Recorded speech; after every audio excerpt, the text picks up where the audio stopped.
Assalamualaikum dan selamat sejahtera anak-anak murid semua.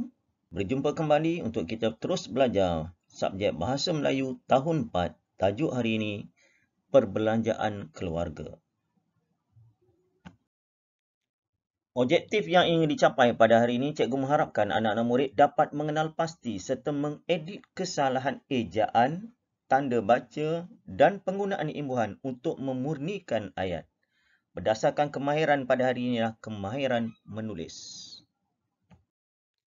Lihat apa yang cikgu paparkan, buku yang bertajuk Bajet Wang dan di sebelahnya ada kalkulator tertulis 4 cara mudah rekod belanja bulanan. Pada hari ini kita akan belajar tentang perbelanjaan keluarga. Mungkin satu hari nanti, mungkin kamu juga yang lelaki akan jadi ketua keluarga, yang perempuan akan jadi penolong. Okey. Jadi belajar dari sekarang bagaimana nak menguruskan perbelanjaan keluarga. Ada orang gaji sampai RM10,000 tak cukup. Ada orang RM1,000 pendapatan bulanan tetapi boleh menyara anak, isteri dan sebagainya dan cukup. Bagaimana tu? RM1,000 dengan RM10,000 kan berbeza. Pentingnya perbelanjaan keluarga. Cikgu harap kamu telah pun bersedia dengan buku teks. Hari ini kita akan baca bersama-sama berkaitan dengan tajuknya perbelanjaan keluarga. Zara dan keluarganya sedang bercuti di sebuah pusat peranginan. Dia berasa kagum akan cara ayahnya mengurus keuangan keluarga mereka. Zara mengucapkan terima kasih kepada ayahnya kerana membawa keluarganya bercuti. Ayah, bagaimanakah cara ayah mengurus perbelanjaan keluarga? Kita tanya Zara. Mudah saja Zara. Ayah cuma mencatat semua perbelanjaan setiap hari. Ayah juga akan membuat analisis perbelanjaan setiap bulan, kata ayahnya. Secara ringkas, beberapa perenggan ini berkaitan dengan Zara yang kagum dengan ayahnya. Jadi ayahnya kata, dia hanya membuat perbelanjaan, mengurus perbelanjaan dengan cara membuat catatan harian dan membuat catatan secara bulanan. Seterusnya, perenggan berikut. Mengapakah ayah berbuat demikian pada setiap bulan? Tanya Zara. Kita perlu membuat perincian perbelanjaan supaya kita tahu akan jumlah perbelanjaan dan lebihan wang setiap bulan. Namun, ayah memberikan fokus kepada simpanan sebelum berbelanja. Ayah juga membuat tabungan untuk menghadapkan kecemasan, jelas ayahnya. Jadi dia ayahnya ada perinci perbelanjaan, beli apa setiap hari dan sebagainya, dan pastikan ayahnya pastikan ada lebihan untuk disimpan. Dan ayahnya juga fokus pada perkara-perkara penting dan ada tabungan. Jika berlaku kecemasan, ada simpanan. Perenggan berikutnya. Bagaimanakah pula jika tiada wang lebihan perbelanjaan pada bulan ini? Tanya Zara. Kalau begitu, ayah akan mengkaji semula setiap perbelanjaan. Ayah akan mengenal pasti perbelanjaan yang tidak perlu dan menyusun perbelanjaan semula supaya dapat menyimpan. Prinsip ayah ialah jangan berhutang untuk perkara yang tidak penting. Jelas ayahnya. Wah, hebatnya ayah merancang. Patutlah kita dapat bercuti di sini, kata Zara sambil tersenyum. Zara nak tahu bagaimana ayahnya boleh bawa mereka bercuti. Jadi ayah dia akan pastikan jika ada perbelanjaan yang terlebih dan sebagainya, ayah dia akan pastikan benda yang beli itu perlu atau tidak. Prinsip ayahnya, pastikan tidak berhutang dan pastikan ada juga wang lebihan yang dimasuk dalam tabung untuk digunakan sama ada untuk kecemasan ataupun untuk pergi bercuti bersama ahli keluarga. Kalau murid-murid perasan dalam petikan teks tersebut ada kesalahan ejaan. Dan pada hari ini ada 3 perkara yang cikgu akan fokuskan bersama dengan kamu. Yang pertama, kesalahan ejaan. Yang kedua, tanda baca. Yang ketiga, imbuhan. Jadi kamu tengok di sini, cikgu beri 6 warna yang berlainan. Untuk fokus pada tanda baca, simbol yang pertama tu ialah yang macam orang sebut I terbalik tu ada, ini simbol untuk tanda seru ataupun dia panggil ayat seruan, wah, amboi dan sebagainya. Yang kedua sebelahnya simbol pembuka kata. Dan bila ada pembuka kata, dia mesti ada penutup kata. Baru lengkap pembuka dan penutup kata.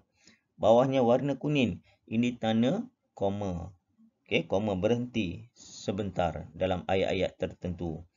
Dan di tengah-tengahnya warna biru ni tanda noktah. Ini biasa kamu dengar tanda titik ke tanda noktah. Setiap habis ayat tanda noktah. Baru mula ejaan baru, ayat baru dan seterusnya. Yang macam telinga ni, ini tanda soal. Ada 6 simbol tanda baca. Dan yang lagi satu ialah imbuhan. Jadi dalam petikan tadi ada kesalahan. Cuba kamu senaraikan kesalahan yang kamu jumpa. Di sini cikgu sediakan ruang latihan untuk kamu isi. Ada 14 kesalahan ejaan, tanda baca dan imbuhan. Cuba isi sekarang berdasarkan petikan. Dalam latihan untuk penggan pertama ni, bermula dengan Zara mengucapkan terima kasih sehinggalah kata ayahnya. Cuba cari apa kesalahan yang kamu jumpa. 3 aspek tadi. Kesalahan ejaan, tanda baca dan imbuhan. Sama juga untuk perenggan yang kedua, cuba cari 3 tadi. Ejaan, tanda baca dan juga imbuhan. Perenggan ketiga, sama juga kesalahan ejaan, tanda baca dan juga imbuhan. Ini merupakan jawapan bagi latihan tadi. Kalau kamu tengok nombor 1, bila ada ayat tanya, mengapakah, siapakah, bilakah, ada saja kata tanya, hujung dia mesti ada tanda soal. Jadi Zara ada bertanya ayah dia tadi, ayah bagaimanakah? Mesti ada tanda soal. Bila hujung ayat saja, nombor 2, mesti ada tanda noktah. Habis saja, berhenti, tanda noktah. Yang ketiga, kamu lihat di sini, ejaan analisis. Ini kesalahan, ini ejaan yang betul, analisis. Yang keempat ni dengan nombor 5 ni, bila ada dialog berkata, dialog orang bercakap antara Zara dan ayahnya, kalau Zara tanya ataupun ayah dia jawab, mesti ada pembuka kata, penutup kata. Contoh, ini nombor 4 dengan nombor 5. Pembuka kata, penutup kata di sini. Yang keenam, ejaan membuat. 7, fokus kesalahan ejaan. Nombor 6, nombor 7 ni, nombor 8, nombor 9, 10, 11, semua adalah kesalahan ejaan. Membuat, fokus, menghadapi, lebihan, mengkaji. Ini ejaan ya. Dan 11 pun sama, kesalahan ejaan prinsip. Okay. Kalau permulaan ayat, P itu mesti huruf besar. Dan dalam ayat nombor 12 ni tanda koma. Kalau tanda koma ni untuk mengatakan kamu, kalau 2 benda, kita tak perlu ada koma. Contoh, Mak pergi ke pasar membeli ikan dan sayur. Bila 2 benda, tak ada koma. Tapi kalau Mak beli 3 benda, contoh, Mak pergi ke pasar membeli sayur, ikan, dan daging. Kalau ada 3 benda, sebelum dan, dia mesti ada tanda koma. Tanda koma ni maksudnya kita nak sebut banyak, dia berhenti sebentar. Lebih daripada 2, 3 ke atas, contohnya, okey, ayah saya ada beberapa buah kereta seperti Proton Saga, Pro 2 kancil, BMW, dan sebagainya lah. Kalau benda tu banyak, dia koma. Macam kita tak berhenti sekejap. Kalau tanda noktah ni, kita boleh berhenti lama. Dan yang ketiga belah ni, simbol I terbalik ni, simbol seruan. Kalau kamu dengar tadi, Zara dia sebut, wah, ini ayat seruan. Dia mesti tanda koma, hujung dia mesti ada tanda noktah. Contoh kalau kamu sebut, kamu pergi ke bercuti selepas ni dan sebagainya. Wah, tingginya KLCC. Bangunan KLCC. Di hujung ni mesti ada tanda, simbol tanda seruan. Dan yang ke-14 ialah ejaan bercuti. Bukan CO, CU. Bercuti. Inilah contoh jawapan. Boleh rujuk balik buku teks. Tengok pelan-pelan, cari, gariskan. Kemudian buat latihan. Sebagai kesimpulan, apa yang kita pelajari pada hari ini berkaitan dengan tajuk perbelanjaan keluarga ini amat penting. Dan lagi satu, apa yang kamu pelajari hari ini adalah berkaitan dengan kesalahan tanda baca, terutamanya cikgu nak fokus pada ejaan. Ada orang sampai ejaan dia dah masuk darjah 6, bawa ke sekolah menengah, kadang-kadang sampai universiti pun ada lagi kesalahan ejaan. Dia bawa kesalahan ejaan yang sama. Cikgu ambil contoh, ejaan mi, kalau kamu rujuk di restoran dan sebagainya, mi goreng mamak, dia banyak tulis M-A-E. Sepatutnya ejaan dia M-I.